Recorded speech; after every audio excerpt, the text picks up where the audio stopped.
Port of Spain wakes up to music, and for decades, one voice has carried its spirit across the Caribbean. David Rudder is more than a soca icon. He is a storyteller, a cultural messenger, and a living archive of Trinidad's soul. His life reflects rhythm with responsibility, fame with purpose, and success without excess. This is a journey shaped by heritage, not headlines, where influence lasts longer than applause. To understand the life David Rudder lives today, you have to return to Belmont, also known as Freetown, one of Port of Spain's most culturally alive neighborhoods. This is where David Rudder was born on May 6, 1953, the quiet strength behind a voice that would later move nations. He was one of 9 children, raised between the care of his mother, Elsie Rudder, and the hard-working reality of his father, Lionel McLean, an oilfield worker in southern Trinidad. At just 1 year old, Rudder contracted polio, leaving one leg permanently affected. Childhood was not gentle. He was teased. He was underestimated. Yet even then, resilience defined him. Instead of turning inward, he often found himself comforting his mother, learning early that strength could be calm and courage could be quiet. Much of his upbringing unfolded in his grandmother's home, steeped in spiritual Baptist faith and surrounded by the layered rhythms of Belmont. This was a place where Shango traditions, steel pan rehearsals, calypso tents, carnival masquerades, and African spiritual memory all coexisted. Rudder absorbed it all. He was baptized 3 times, Baptist, Anglican, then Catholic, earning the affectionate nickname Reverend David Rudder. Faith, ritual, and symbolism would later echo through his lyrics. Singing entered his life early. By age 9, he was already competing in local contests.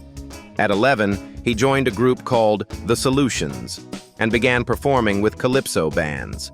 As a teenager, he worked full-time as an office employee at the Trinidad Bus Company, balancing day jobs with nights spent singing backup vocals in calypso theaters, most notably in Lord Kitchener's Calypso Review.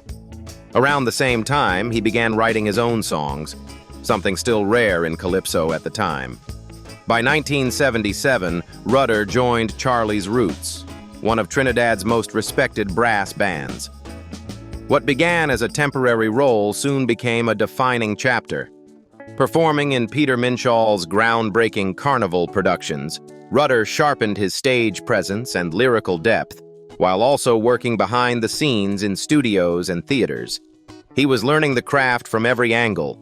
His breakthrough came in 1986 when he stepped into a solo career and changed calypso history. That year, he achieved an unprecedented sweep. Young King, National Calypso Monarch, Road March King, and contribution to Panorama success. Songs like The Hammer and Bahia Girl didn't just win titles, they expanded what Caribbean music could say. He signed with Sire/Warner Brothers, toured globally, and released a run of influential albums throughout the 1990s that blended calypso, soca, poetry, and social commentary. As decades passed, Rudder never stopped evolving. He collaborated across generations, genres, and borders.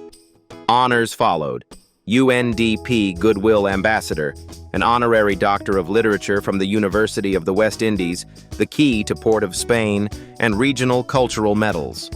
Now in his 70s, Rudder remains active, writing, performing selectively, and reflecting publicly on calypso's meaning. By 2026, his legacy is being formally celebrated through exhibitions and cultural retrospectives that frame him not just as a singer, but as a modern Caribbean griot.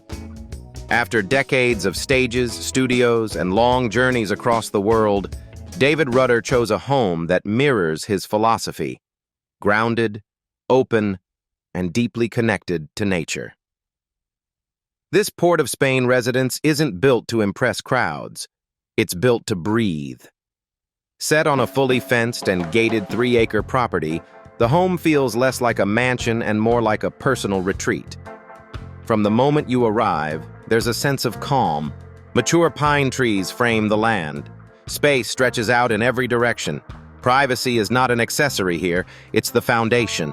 Inside, the house opens into more than 3,200 square feet of living space, thoughtfully laid out across 4 bedrooms and 3 bathrooms. The heart of the home is the custom-built kitchen. Granite countertops catch the light. A deep sink and high-end cabinetry speak to functionality rather than flash. This is a kitchen meant for real use. Morning routines, quiet meals, and long conversations. Just beyond it, the main living area unfolds with ease. A large fireplace anchors the room, giving it warmth and weight. Nearby, a sunroom pulls the outdoors inside, filling the space with natural light throughout the day. It's the kind of room where time slows down, perfect for reflection, writing, or simply listening. A spiral staircase leads upward to a loft space that feels intentionally flexible. On any given day, it could be a study, a gym, or a private listening room. It reflects Rudder himself, never locked into one identity, always evolving. The master bedroom is deliberately quiet. Separate air conditioning keeps the space cool and restful. Large windows open to flowers outside, blurring the line between interior and garden. The bathroom continues that sense of calm, with a soaking tub, a spacious tiled shower, and dual sinks designed for comfort, not excess. Step outside and the house reveals its most relaxed side. A striking in-ground saltwater pool sits at the center of the outdoor space, surrounded by natural greenery. A rustic outdoor kitchen and multiple entertainment areas invite gatherings without noise or spectacle.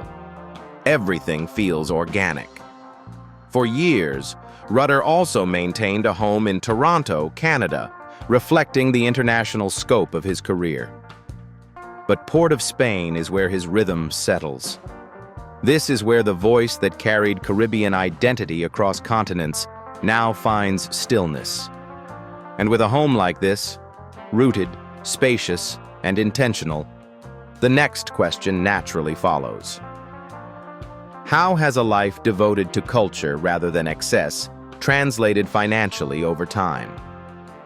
For David Rudder, money has never been the headline, and that's reflected in how little formal data exists about his net worth.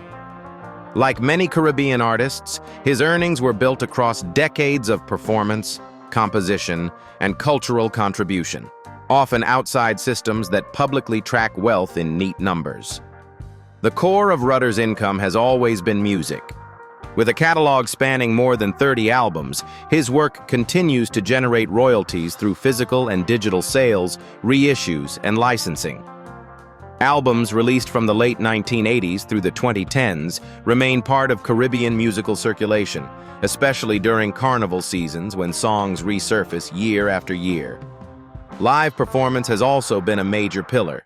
For decades, Rudder toured extensively across the Caribbean, North and South America, Europe, Africa, and parts of Asia. Carnival stages, concert halls, cultural festivals, and national celebrations formed a steady rhythm of work. These performances weren't one-off appearances. They were sustained engagements that carried his music to new audiences and kept it rooted at home.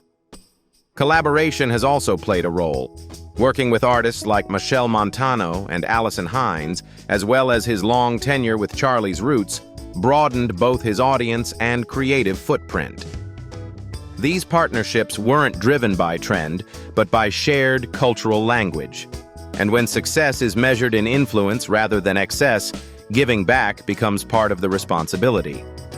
Rather than building foundations or attaching his name to formal charities, Rudder has chosen a quieter path, one rooted in representation, advocacy, and cultural responsibility. In 1996, he was appointed a Goodwill Ambassador for the United Nations Development Program, UNDP, a role that reflected how widely his voice already carried across the Caribbean. In that position, he represented the region on issues of social development, environmental awareness, and humanitarian progress.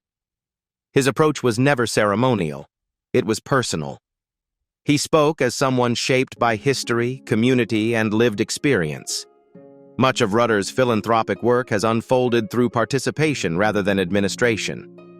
Over the years, he has lent his time and presence to numerous fundraising events, often using performance and conversation as tools for impact. In 2010, he took part in the Cocktails and Conversation benefit event alongside Danny Glover, supporting Something Positive, an organization centered on arts and education. It was a reminder that culture, when protected, becomes a form of social care.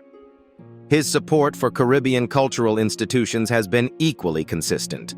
Rudder has appeared at galas and benefit events tied to festivals, literature, and heritage, including fundraising initiatives connected to the Bocas Lit Fest. In these spaces, he has spoken not just as an artist, but as a witness, connecting music, memory, and identity for new generations.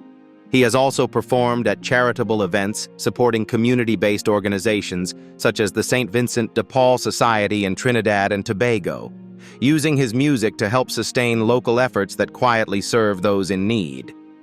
More recently, his involvement with exhibitions and memorials tied to the Trinidad and Tobago Carnival Museum reflects his commitment to preservation, ensuring that Caribbean culture is not only celebrated, but protected. Rudder's philanthropy is not loud. It doesn't rely on press releases or campaigns. It flows through presence, voice, and consistency. In his world, culture itself is the gift, and service is simply how it's passed on. And behind that lifelong commitment to community is a deeply personal life shaped by faith, reflection, and quiet routine. Those who know him best describe a man grounded in family, faith, and routine, someone who values depth over display. Public records and interviews indicate that he is married to Christine Ming Rudder, often referred to simply as Christine in his public posts. When he does speak about her, it's with warmth and gratitude, calling her a solid pillar in his life. Their partnership has remained largely private, built quietly over years rather than performed for attention. Together, they have raised 3 children, keeping them mostly outside the public eye.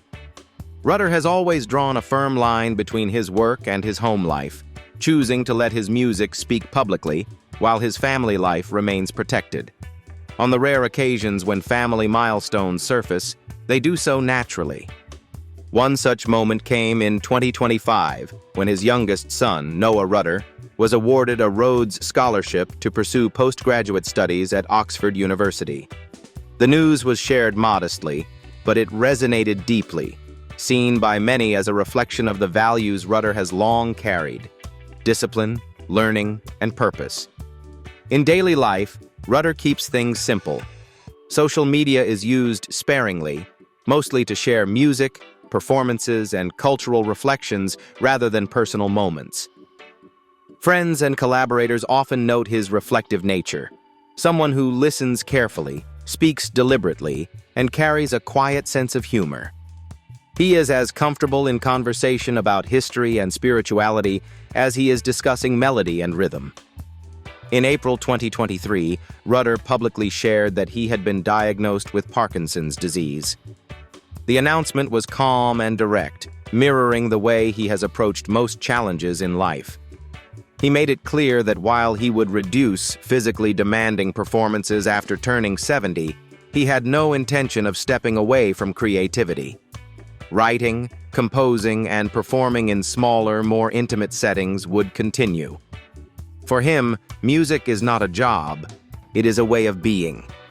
Today, his life reflects the same balance found in his work. There is acceptance without retreat, adaptation without surrender. Surrounded by family, supported by his wife, and anchored by decades of cultural contribution, David Rudder continues forward, at his own pace, on his own terms, with purpose intact. Thank you for spending this time with us and for honoring stories that celebrate legacy over noise. If this journey moved you, please like, subscribe, and share your thoughts below.